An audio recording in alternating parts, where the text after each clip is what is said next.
So guys, you guys know I'm a huge LA Guns fan. If you don't, now you do. I've been trying really hard to listen to both bands. I've been a lifelong Tracy Guns fan. I love his guitar playing. He is honestly one of the most underrated guitar players out there. And I also happen to really like Kelly Nichols' bass playing. It's not just because I play bass. I just like his bass lines. I like how he plays the instrument. I like his stage presence. I love his personality. I always have.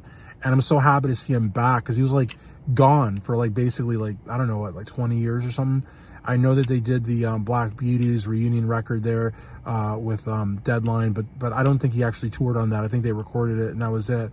And so I'm just a huge fan of Kelly, which is, you know, rare because he's a bass player, but I'm not a huge fan of bass players, just to be honest. I mean, they're not usually the most exciting people and they don't have much to say and they just kind of play like secondarily, you know, to the drums. I just like his style. Okay, so anyways, I don't understand why there's so much negativity coming from the Phil and Tracy camp against the Steve and Kelly camp. When those guys don't ever talk about them, and if they do, all they say is they wish them the best. It just seems incredibly petty. And I wish that those guys would all get back together.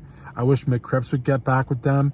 Again, they never reached the level of success of a Motley or Guns N' Roses, but I feel like if they'd have just had a couple more years, you know, because the self-titled is just pure rock and roll. Cocked and Loaded was really good. I like the self-titled the most out of all of them, but Cocked and Loaded was very, very good. Obviously, Ballad of Jane, you know, top 40 hit. Hollywood Vampires, you know, if that had just been a little bit more successful. But the one to me that really blows my mind is Vicious Circle, because to me that should have been a platinum album. It was really, really good. I remember I used to subscribe to this thing called Rock Video Monthly. They would send you a video every month, and one of the songs from Vicious Circle was on there, and it just blew me away. And I didn't even know that Vicious Circle was out until I got that VHS, and then I went out and looked for it and bought it.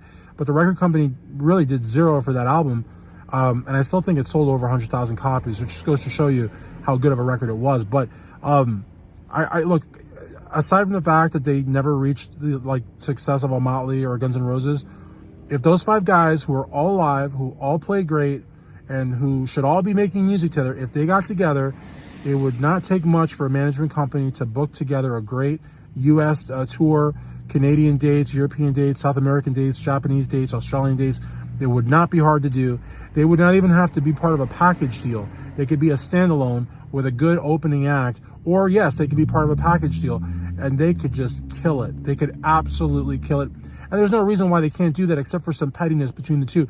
But I will say, though, that Phil, Tracy, you guys are really creating a situation between the two bands where any chance of a reunion, you know, it's pretty much gone.